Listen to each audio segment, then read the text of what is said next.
Members, okay, want to start our meeting. I'm not sure if you're going to beam us the agenda. Let me get onto the agenda.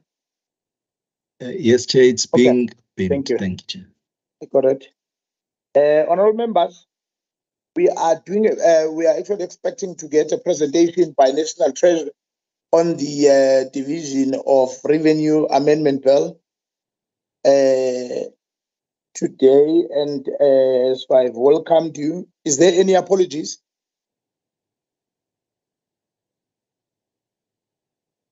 Yes, Chair, I received one apology from Honorable Takuraj Bansi.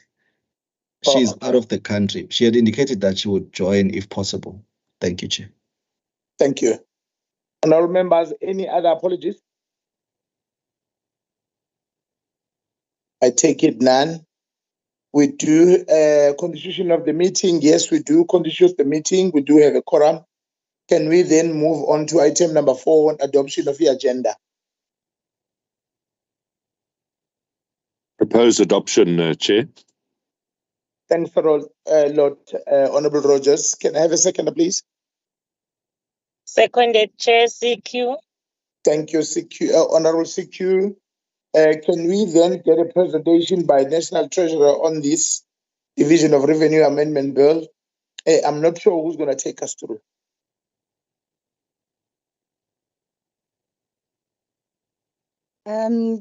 Good evening, everyone, and thank you for the opportunity to present the 2023 Division of Revenue Amendment Bill to the committee. And Emmanuel, if you can just flood the presentation. It's going to be a 3-person show presentation. I'm going to do the opening remarks and put the Division of Revenue Amendment Bill into context. And Emmanuel Pillay is then going to present to the committee changes related to the provincial fiscal framework. And Akanyang Modise is going to present on the local government fiscal framework. And all three of us are here to also deal with the questions posed to the committee. Emmanuel, the presentation looks a bit strange. There's just a very small part of the presentation showing. I don't know if you can maybe look at that. It's just showing a quarter of the presentation and not the full presentation. I don't know if you can reload again.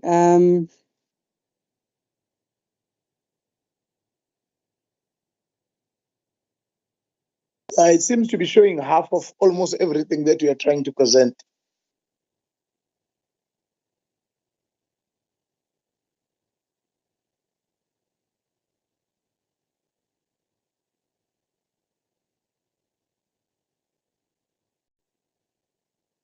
Thanks, Emmanuel. That's much, much better. Now we can see the full presentation. Thank you very much for that.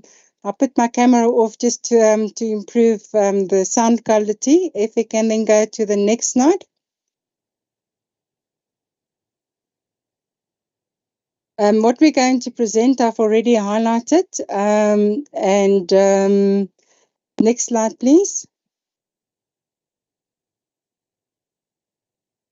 Okay, what is quite important, the adjustments budget happens in a very, very specific context. So it's not a new budget, it is a budget to deal with in-year changes. What we present or table in Parliament in February and then gets presented to the provincial legislature as part of the process is the Division of Revenue Bill.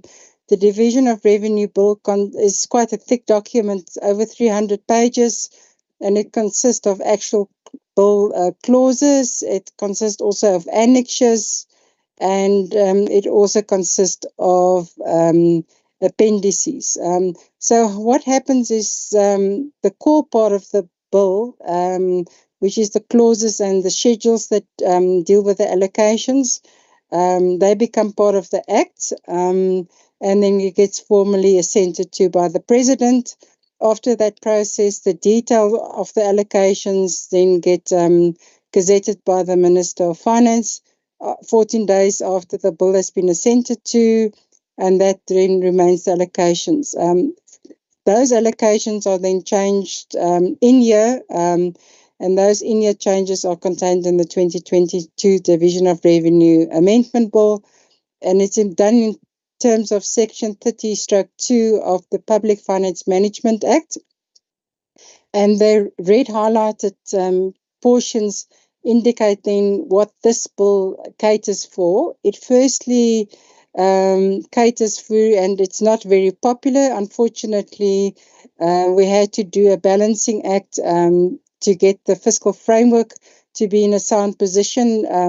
As was presented during the fiscal framework, the budget is severely constrained and we're spending more than what we can afford, because the revenue or tax revenue that we get in has declined, economic growth has declined, and the ability to secure loans have also is not as robust as it used to be in the past. So all of those had to be taken into account. It wasn't taken lightly, and it required the provincial fiscal framework and the local government fiscal framework together with the national fiscal framework to be consolidated. So it deals with adjustments required due to significant and unforeseeable economic and financial events affecting the fiscal target set by the annual budget. So we're not achieving what we said we're going to achieve in February. The situation has significantly worsened. Then B, it deals with unforeseen and unavoidable expenditure recommended, and that largely deals with issues such as additional funding needed for disasters. Then it also allows an E, the shifting of funds between and within votes, and you will see there's a few changes and shifts done in terms of conditional grants. And then it also allows for the rollover of unspent funds from the preceding financial year, and we'll present that also to the committee as it relates to the provincial fiscal framework and the local government fiscal framework. Next slide, please. Okay, what this slide indicates is the top schedule, Schedule 1 from the 2020 DORA. And you could see there's a column A and a column B. Column A dealt with the 2023-24 allocations, and column B dealt with the forward estimates. If you then go to the adjustments budget, column B falls away and column A gets extended. The original column A remains. Then there's an additional column added adjustment. If it's in brackets, it means a minus. If it's not in brackets, it means a plus. And then the far rightest column then indicates what the new adjustment allocation is. So if you look at national, you could see that the adjustment has been made of 2.6 billion rand downwards. Provincial allocations have been adjusted upwards by 17.6 billion, and as Emmanuel will indicate to you, it's largely to deal with the COE and the health and education sectors. And then the local government equitable share has been reduced by 1.4 billion. And what is quite important to note, that it will not result in any reduction to municipal allocations. It has got to do with money that was unallocated at the beginning of the financial year. So it will not have an adverse impact on the equitable share of any municipality in here. Next slide, please. And I then hand over to Emmanuel that will take you through the provincial changes. Thanks.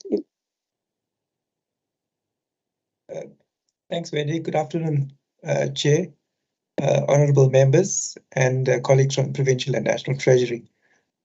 So Wendy did give a context in terms of the fiscal situation that we are in, but I think our presentation starts on a slightly positive note. In terms of additions that we've made to provinces, taking into account the severe fiscal situation that we are in, we still managed to add some funds to assist provinces in terms of the pressures they're experiencing on the compensation of employees. So overall, we added around 17.5 billion rand to provinces.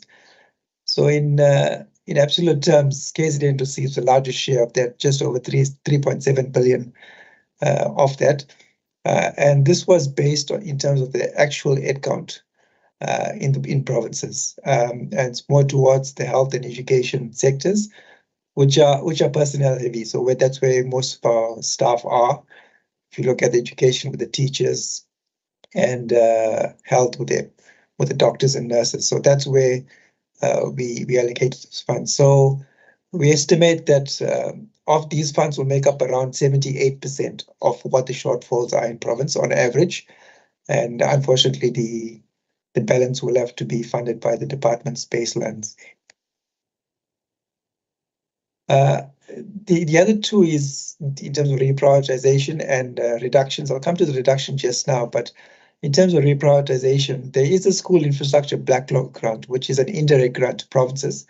So here the funds don't actually flow to the province, but the National Department of Basic Education implements projects on behalf of provinces and transfer it back into the asset register of provinces there. So there is some slight reprioritization where funds were moved out of that grant and taken to the Department of Basic Education's baseline. 32 million will be used for COE shortfalls in the department, and 25 million for information or ICT upgrades in the department. If you look at the 2022-23 financial year, there was some underspending on the grant, on the school infrastructure backlogs grant, and of that underspending, 93 million rand is approved to be rolled over. That means it will be taken over to the current financial year and be part of the adjustments of that financial year. If you look at the write-up we've got there, it just indicates that it's for completion of sanitation projects and also for the school infrastructure delivery initiative. And 18 million rand goes towards professional fees and management costs. In terms of the provinces where these projects are due to be implemented, it's Eastern Cape, KwaZulu-Natal, and Limpopo. Now, unfortunately, there were reductions that we had to implement this financial year, but as we indicated earlier, the provincial equitable share is not affected. In fact, the funds were added to the provincial equitable share. So where the reduction actually happened was on the conditional grants, and there's a list of conditional grants there that you'll see the reductions are made to. It's just over 6.5 billion rand.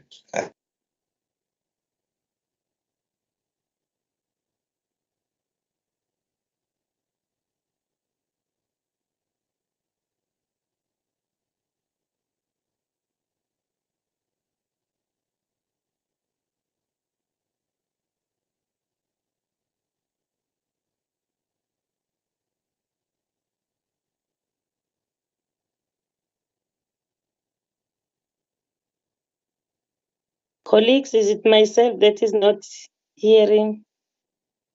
No, nothing wrong with your hearing, CQ. Okay, thanks.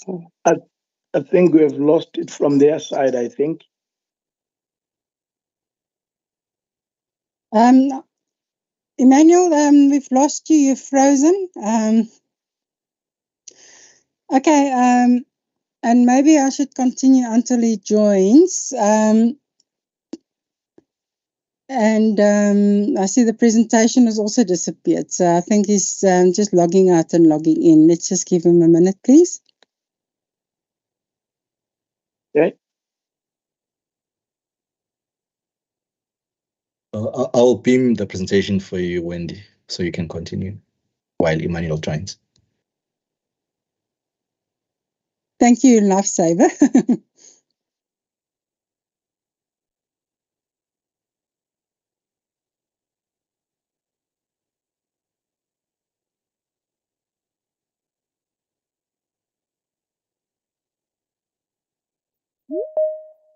Okay, I see Emmanuel is back again.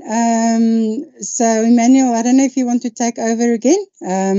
We basically didn't do anything since you left, so you got frozen on the slide. Over to you. And don't show your face. I think it's just messing up the bandwidth for now, if it's fine with the committee. Yes, no, it's fine. You Okay, can continue. Thank you, Chair. Apologies for the interruption. If you go to the previous slide, just in terms of the reductions, as we indicated, just over 6.5 billion rand across all provinces. But there is a slide that will indicate the impact on KZN by itself. So in terms of the cuts, you'll see some grants were spared. So it's not all grants that were cut. For example, the school nutrition grant was not cut. There were some grants in health, like National Tertiary Services grant that was not cut, and you'll see a list of that. So the cuts itself was up to the discretion of the national department. So they had to decide which grants to cut and by how much. And taking into consideration the spending and performance on a historical trend, they took a decision to cut these grants by that certain amount over there. You'll see that there is a reduction to the school backlogs grant at the bottom as well, which is an indirect grant, as I mentioned earlier. So it's not a direct transfer to the province. There were some funds, around 85 million, that we took away from the school backlogs grant as well.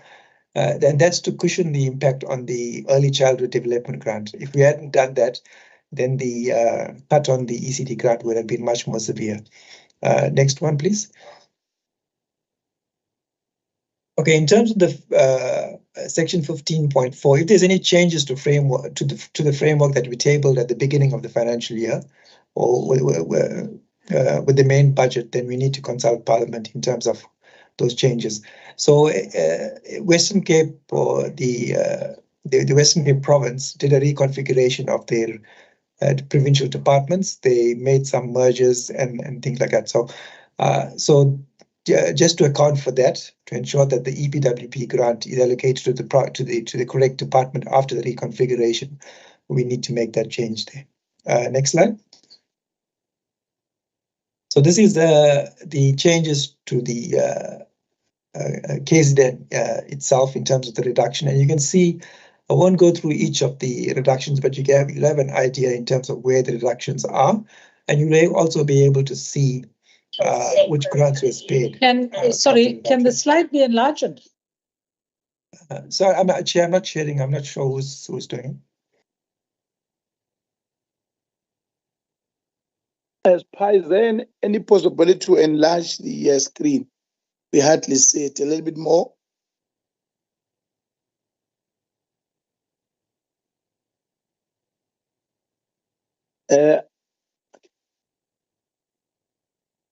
I'm not sure. Honourable members, can you see?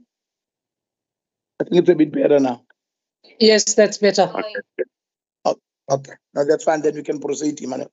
Okay, thank you, Chair. Just to confirm, you will see at the top on the reductions column, there was no reduction to the equitable share, but rather an addition. So overall, just under 1.26 billion rand was cut from the KZN conditional grants, and there's a breakdown there. For example, you'll see in agriculture there was just under 25 million that was cut, and then health as well, there's about 365 million. And the next slide will give you more detail on that.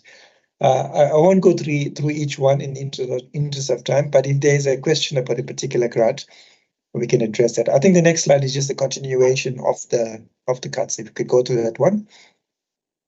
Yeah, and the next slide.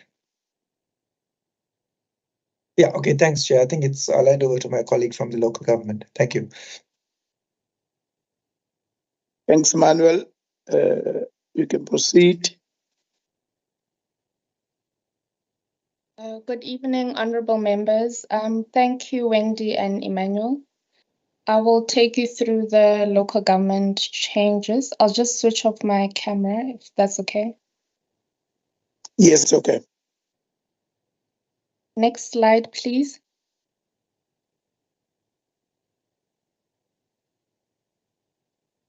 Okay, so honourable members, this slide basically talks to the adjustments to the 2023-24 local government allocations. For the first one is the declared under expenditure of an allocated amount of 1.4 billion under the equitable share. So with this one, we've accommodated instances where the tariffs if the tariffs increase higher than what NERSA has approved, this essentially means that the free basic energy would be covered by this 1.4 billion that's unallocated. And then the next one is the additions to the disaster grants, namely the disaster recovery and the disaster relief or response. This is for the damaged infrastructure that was caused by the floods that occurred last year in Feb and March for the recovery. This is for 1.2 billion, which is added to that. And then for the municipal disaster response, an additional 372 million has been added towards the baseline. And then with regards to the conversions, there are 2 municipalities and 1 grant under the NDPG. The first 2 is the Utukela for 10 million for the MIG. This is for the Ekuvukeni water supply project. And then for Mfuleni in the Gauteng province is for 20 million. This is to implement the sewer system in Sebokeng. And then in terms of the grants, the NDPG is shifted with an amount of 88 million. This is to assist those municipalities that are having administrative and financial challenges. So this would mean that the transferring officer would implement on behalf of these municipalities with the technical assistance. Next slide.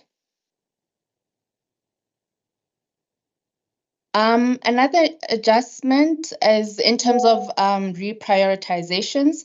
This is for the INEP 6B, the ESCOM grant, which is under the budget vote of the Department of Mineral Resources and Energy, which will be to fund for those mines that have been neglected or without owners.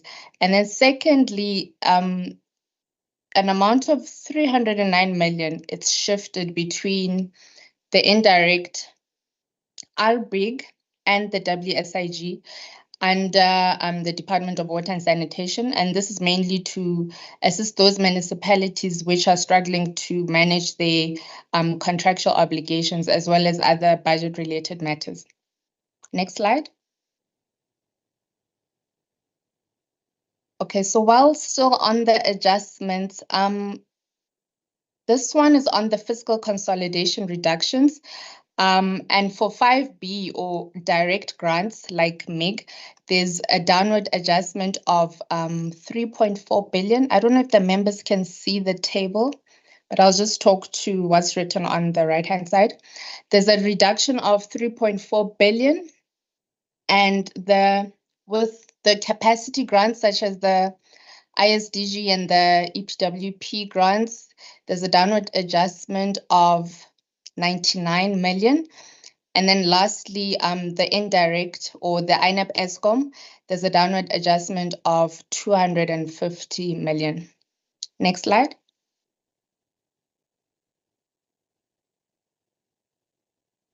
Okay, so here I will talk to the changes to gazetted framework and allocations.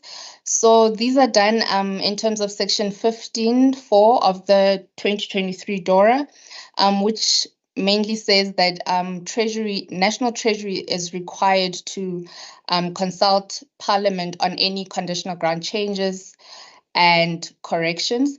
So the first one is the grant framework change, whereby 1.2 billion has been ring-fenced for disaster-related projects, as I mentioned earlier.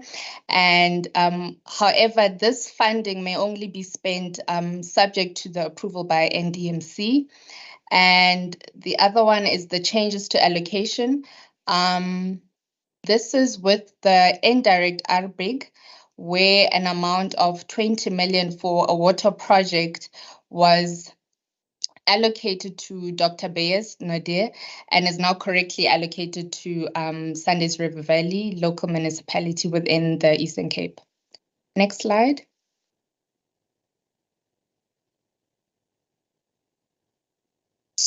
So, honorable members, this table basically just shows the adjustments specific for KZN municipalities for the 2023 financial year.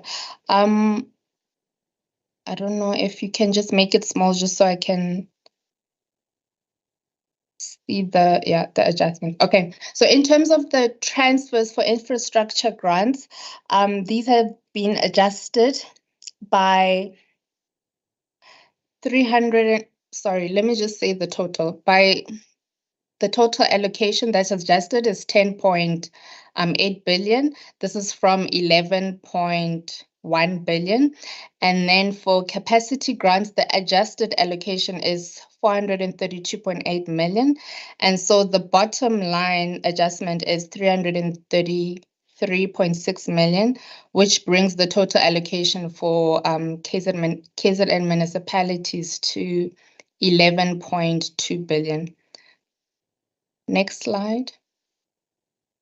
Okay, I think that's all from my side, honorable members. Thank you very much. Thank you very much. That is our presentation.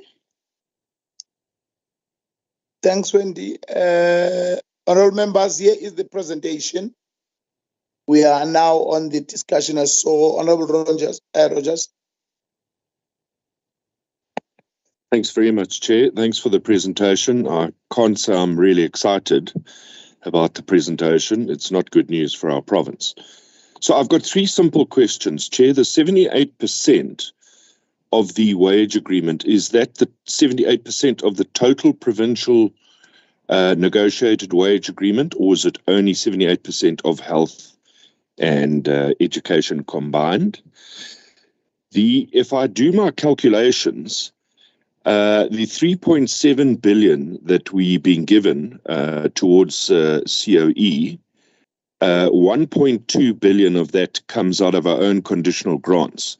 So National Treasury is only giving us an additional 2.5 billion. Do I understand that correctly? And then I'd like to ask National Treasury this question. It's perhaps a grade 4 question with a simple answer, but I don't get it. Why do we do our budgets, prepare everything, and then have wage negotiations after we've concluded that process? Why is it not the other way around? Perhaps I can just be given some insight into why that is, because every year this becomes a challenge. Thanks very much, Chair. Thank you, Honorable Rogers. I saw Honorable Govender. Thanks, Chair. Chair, mine is just one question. So in terms of the DORA, we have not received any increases whatsoever. The only thing we receive is the allocation towards education and health, some assistance in the funding of the wage increase. But I don't seem to see anything else. Am I correct on that one, Chair? I think for me, that's what I was also going to ask, what just Honorable Rogers have just said on the issue of the amount that has been given to us. If you look at that calculation, even the education and health as well, it's not like it's 100%. For me, it tells me it's almost 70%. They are still going to be short. What about other department? I'm not sure. Maybe they will give us the clarity on that. Honorable members, is there any other member who wants to get a bite on this before I give it back to Wendy? No one. Okay. Wendy, I think you can just come in and then please just give us that clarity. It's not a very good meeting at this time. I was actually expecting something better. It seems to be getting worse than what we thought of. Wendy, let me hand it back to you. Thank you very much. And I'm going to ask my colleagues to also add. I'm just going to firstly deal with the questions posed. With regard to the 78%, is it for 78% for health and education in the province, or is it 78% for the total personnel bill in the province? It's 78% of the health and education budget. A lot of national departments, there's just a few exceptions, the security cluster, which is also very personnel intensive, but most departments are expected to fund the additional wage increase through reprioritization. I know that's not nice news. It's not good news. But unfortunately, the fiscus is constrained, and it is more constrained than what we projected it to be in the February budget due to various developments. But Emmanuel, if you can maybe also add to that response, exactly how the amounts are calculated for health and how it's calculated for education, and what the total additional amount consists of. Then why do we first prepare budget, then the wage negotiations? A very good question. Unfortunately, there's always going to be some misalignment because we prepare the budget long before even the wage negotiations are concluded. And there will always be a lag of some sort. That is unfortunately the reality that we sit with. And we also know that there's often delays in wage negotiations that makes that situation so much worse. And that is one of the reasons why multi-year agreements are preferred, because it does give that type of budget certainty that we're looking for, and it makes it easier to correctly budget for the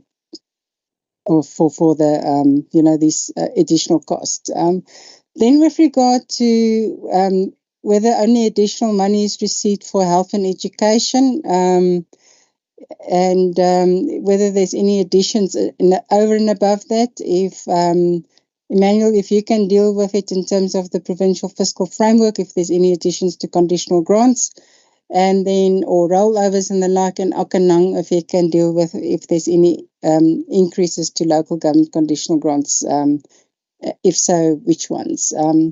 So Emmanuel, can I first hand over to you, followed by Akanang? Thanks. Thank you, Chair. Thanks, Wendy.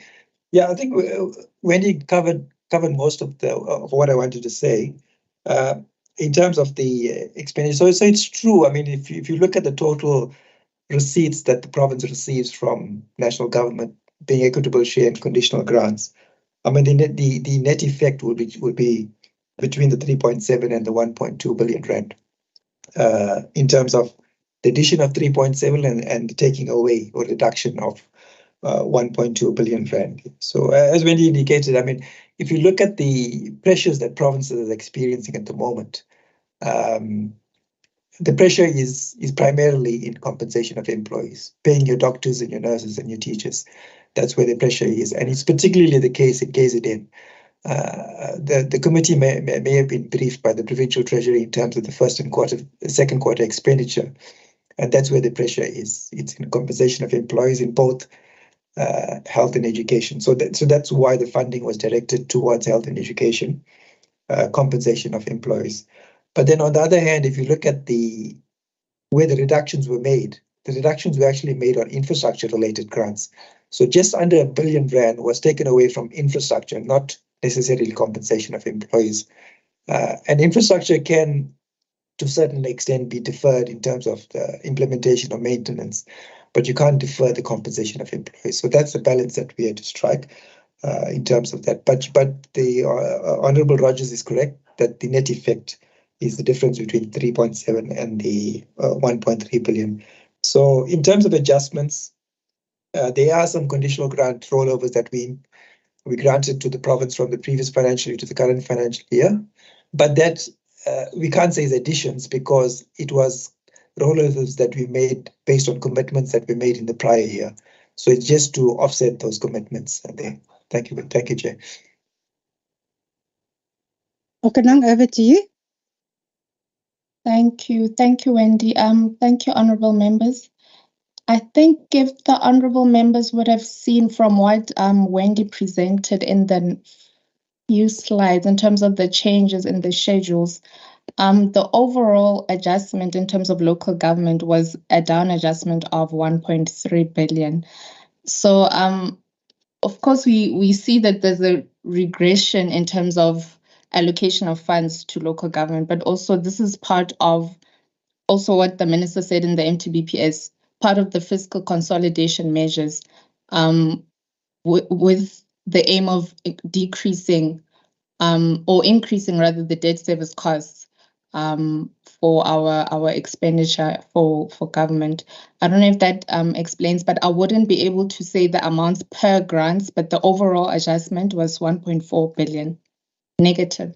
Thanks. I'm not sure, must I say thank you or because it's quite depressing. I think we hear you. But what I wanted just to find out, when you talk about the infrastructure being the money that might have been taken from, especially from us, especially on the education part, does it mean, does it affect the storm damage school, which goes back, I think it's almost what, 5 years or 10? Does it also affect that because you are taking from the infrastructure? I'm not sure, maybe just if I can just be clarified on that. Because we've got quite a list that is still outstanding from quite some time ago. I'm not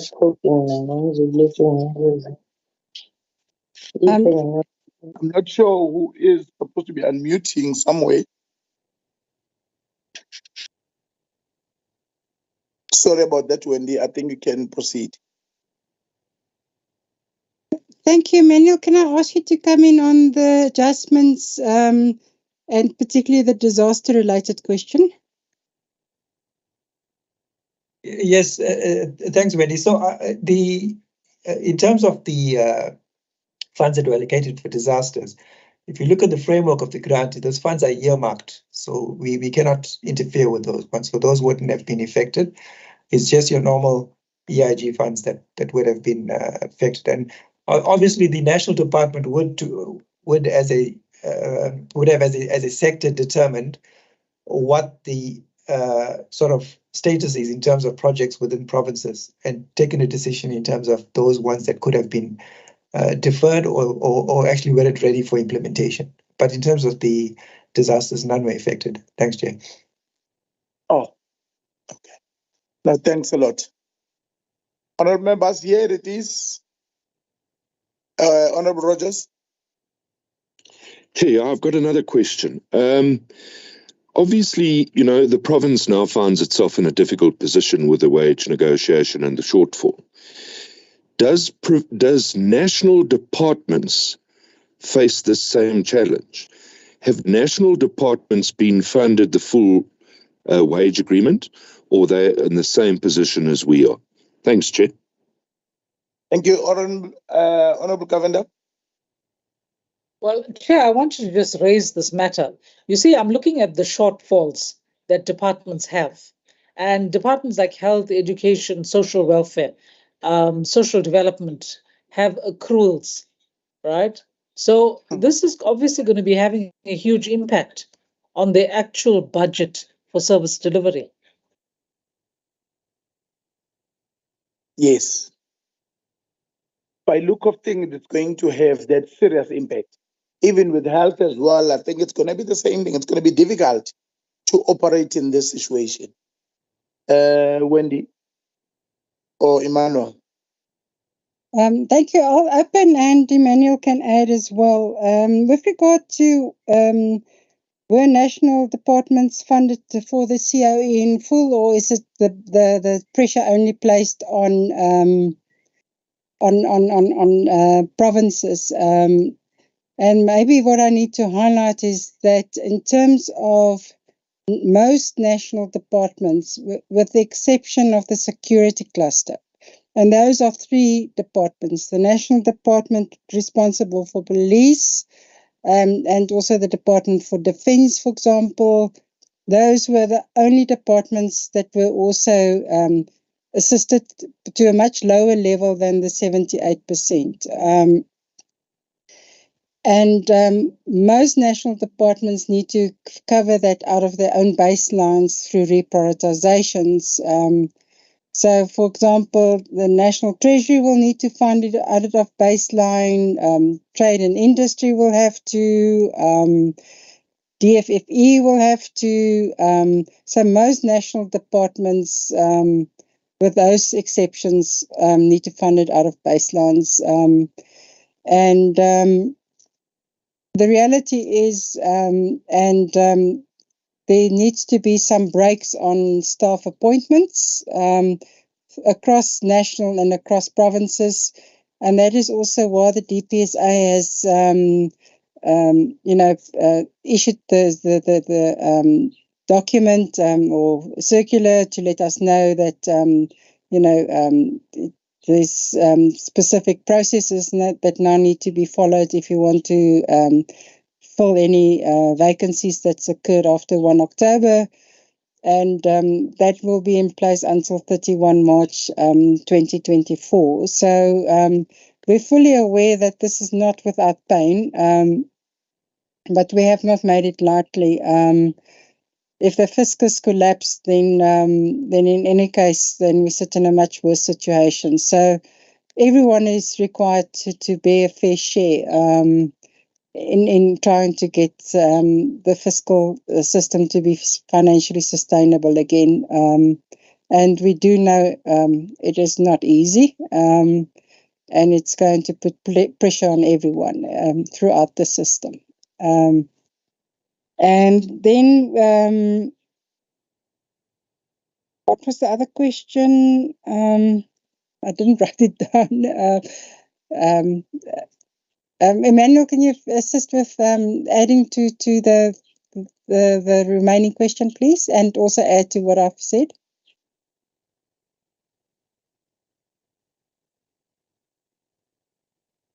I'm not sure if Honorable Govender wants to clarify a question, or is there any addition? Chair, I'm actually wanting to raise one other issue. I'm sorry I omitted it, right? But you know the social sector EPWP incentive grant that social development receives, that has declined by almost 50%. Any idea what's going on and why is there this decline?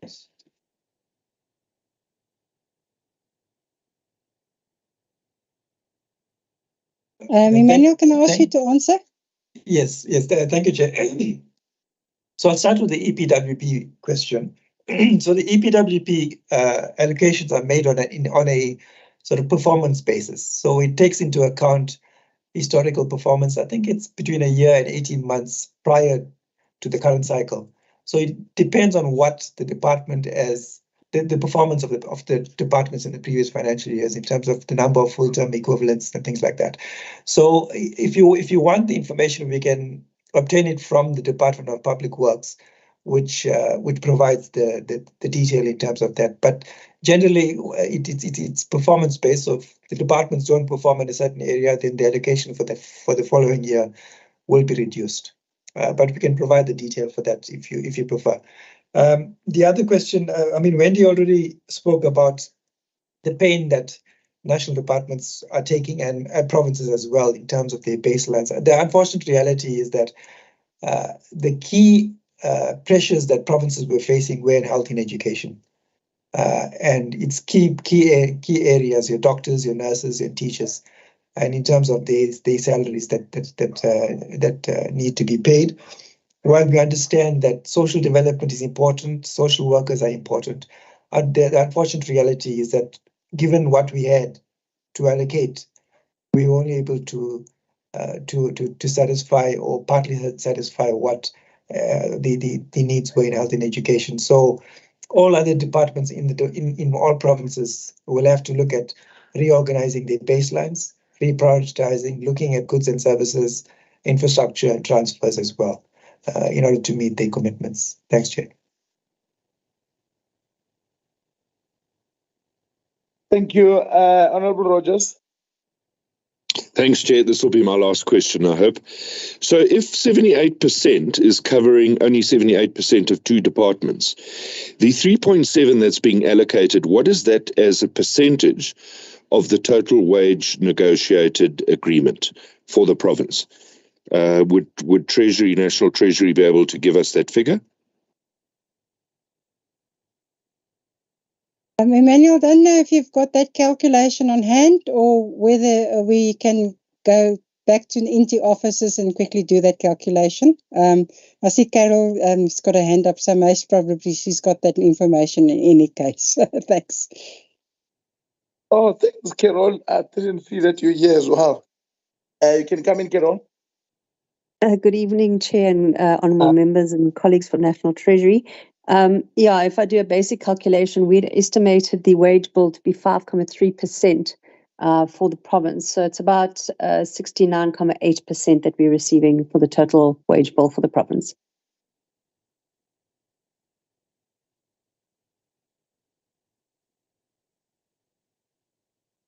Thanks, Carol. I'm not sure if it answers Honourable Rogers. Indeed, it does. Thank you very much, Chair. Thank you. Do we have any other unanswered questions, honourable members?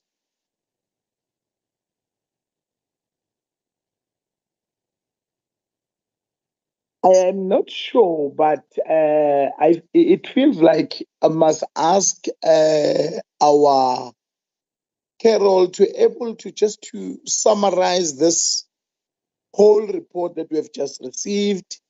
If she can just take us through, because it seems to be quite a bit frustrating, and the issue of numbers at this time, after we have sitted the whole day, I believe that can we then, Carol, assist us on just a summarized version of this whole lot? Then we clearly understand, because by look of things, we know that we have a serious challenge with health and education. Yes, the issue of I think it's the ECDs. I'm not sure. That's what I will also suggest, if it's possible that we get that chance, maybe early in the new year. Thank you, Chair. I think next Friday we are tabling the adjustment estimates. That I think will also provide the committee with a better understanding of how we've allocated this funding, as well as the unspent funding from the previous financial year and the contingency reserve. It's not substantial, but at least we'll give the committee a sense of how we've allocated that. And hopefully by then we will also have an indication from departments in terms of what they are doing to curtail their expenditure within their budgets, because as you saw in the mid-year position, most departments were projecting to overspend because of this COE issue. But they have been tasked since August to already start looking at how they can manage within their budgets. Thanks, Chair. All right. No, it's clear. Thanks a lot, Carol. I think, honourable members, it's now clear. Let's see if we can just engage for next week on this one. The other one will go to, is it item 7? Conferral of a negotiating mandate. Yes, Chair. Yes. Who's going to be taking us through on this one?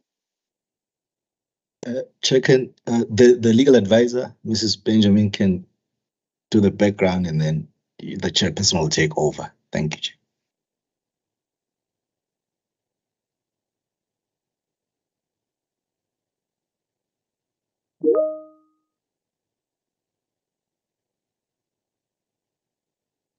Is she here, our legal advisor? Yes, Chair, she's logged. I'm here. I'm here, Chair. Sorry, I'm just trying to flight the report, the draft report. All right.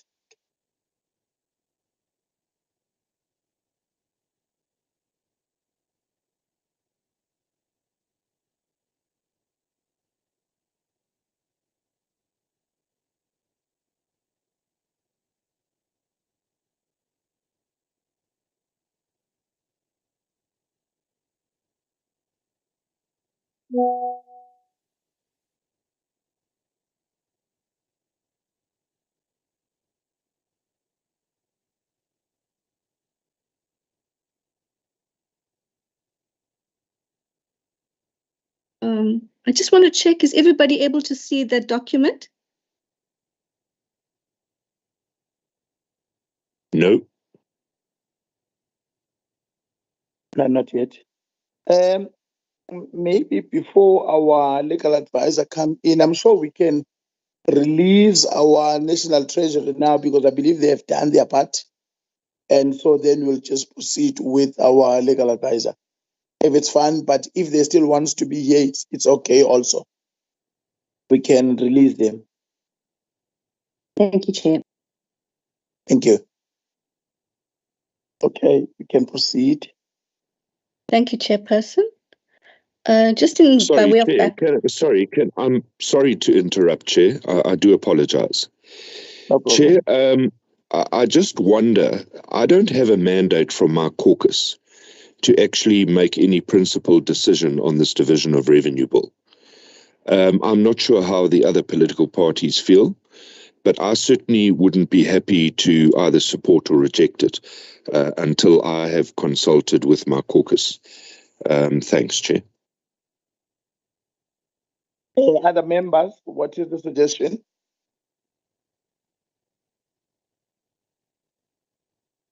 I'm in the same ship as Honourable Rogers.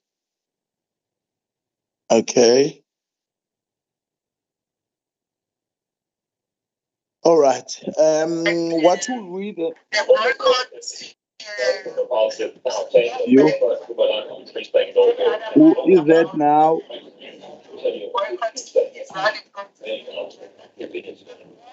Please mute. I'm not sure who is this.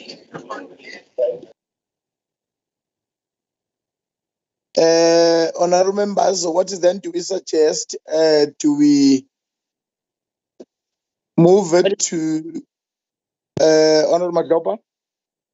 Yes, Honourable Chair. Hey, we are frozen about this report that we have got from the National Treasury. But what I suggest, Chair, because if the other parties, they have not discussed this in their caucus, it will be difficult for us to proceed. Maybe we have to suggest maybe next week to look at the date before the presentation that will be done by our provincial treasurer on the 30th.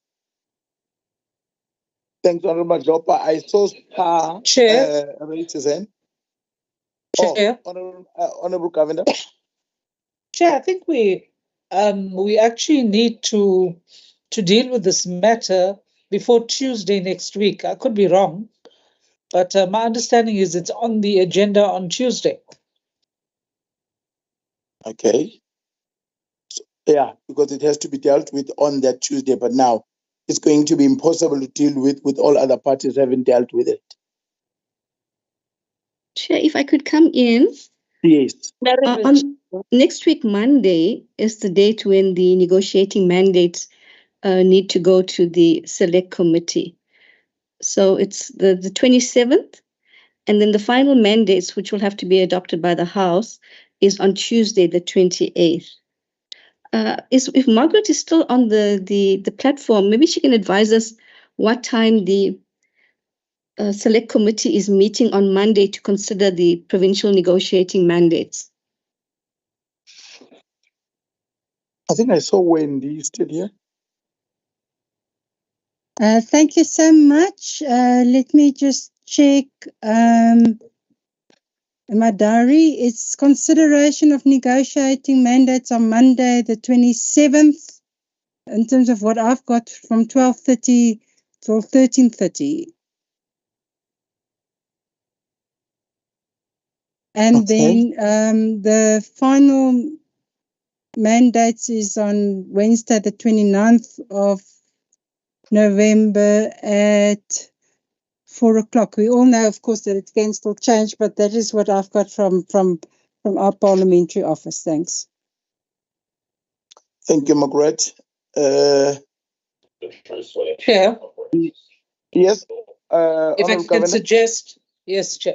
If I can suggest that parties go back, consult with their caucuses, and then perhaps on Monday morning at about 8 or 8:30, we have a virtual meeting where we look at the report and the conferral of the mandate.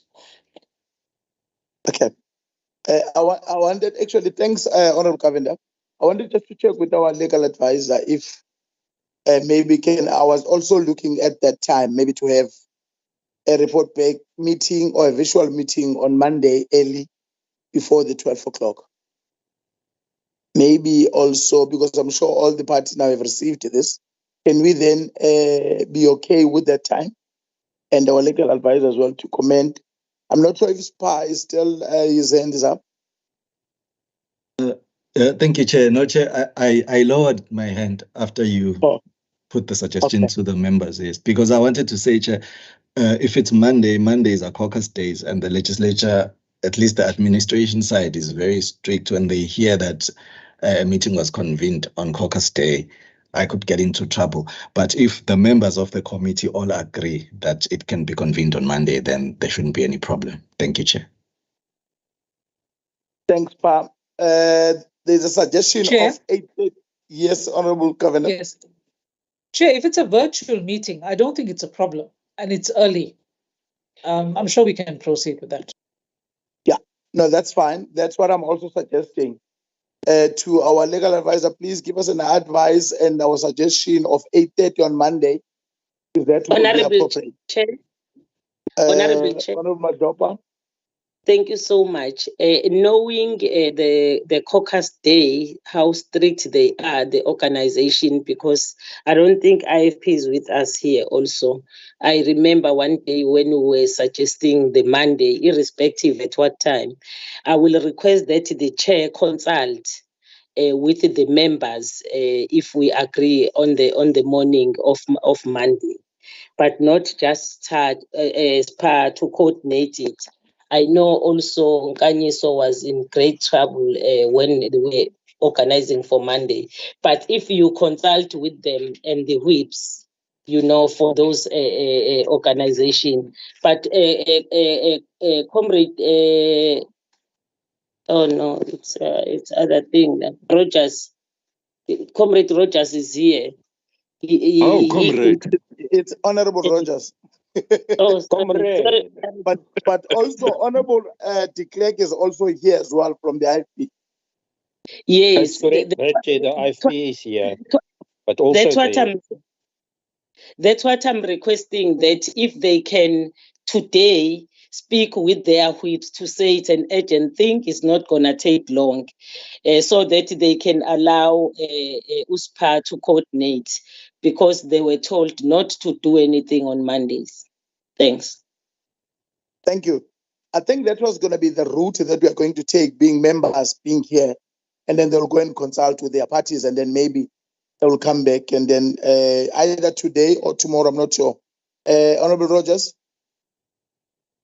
Chair, I'll save you or spare some time. I will inform my chief whip. Otherwise, I will be asked, waar was jy? Can we then give the same to Honorable de Klerk as well? That is correct, Chair. Ek weet waar ek was, so I'll also arrange that. Thank you. Can we then get the answers around tomorrow? What time maybe we'll be ready for us? Just to highlight it to SPA before we do any preparations. Can we get it maybe by lunchtime to SPA, just the confirmations? Or the confirmation to me, I'm not sure. Can we really do that? I saw the hand. I'm not sure if it's Wendy or somebody else. That is my hand. I just want to indicate I've gone to the program, the latest one that's circulated, and it is definitely consideration of the negotiating mandates is on between 12:30 and 13:30, and it's and then even more scary. The next day, not Wednesday. It's at 4:00. It is the consideration of the final mandate. So there's quite a bit on the pressure on the committees then to get the negotiating mandates in, and then just one day then to get the final mandates in. So it's not Wednesday, it is Tuesday, the 28th. It was originally the Wednesday, and I see it's been shifted to Tuesday. Thanks. Okay. Thanks, Wendy. I saw, is it Ven or? Yes, Chair, Honourable Chairperson, it's Werner. Oh, I'm just wondering if it is at all possible for us to meet tomorrow sometime after the honourable members get their mandates from their parties, sometime later in the afternoon, because it's going to take 5 minutes, literally. It's a very short report. then we would meet our timeframes and we would do away with the need to meet on a Monday, which is a caucus day. That's just a proposal from my side. Thanks, Vena. There is another suggestion, if honourable members will be comfortable with. Happy, Chair. Thank you. Because I think it will also be better than going to Mondays where we have to go through a lot of those permissions and all. Honourable de Klerk? Also happy, Chair. Honourable Megs and Honourable Madlopa? As long as it's not too late, Chair. Chair, That's fine. We'll go with what you are saying, Chair. Okay. I think, can we then be able to have been finalized around about 10 o'clock tomorrow? Then at least we can then finalize the meeting for immediately after we have finalized with our caucuses.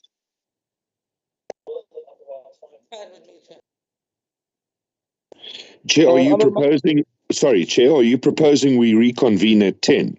I would say that gives me very short time. I would prefer sort of around midday if that's possible. Okay. How's 2 o'clock, honourable members? Honourable Makeba? Or is it Vena again?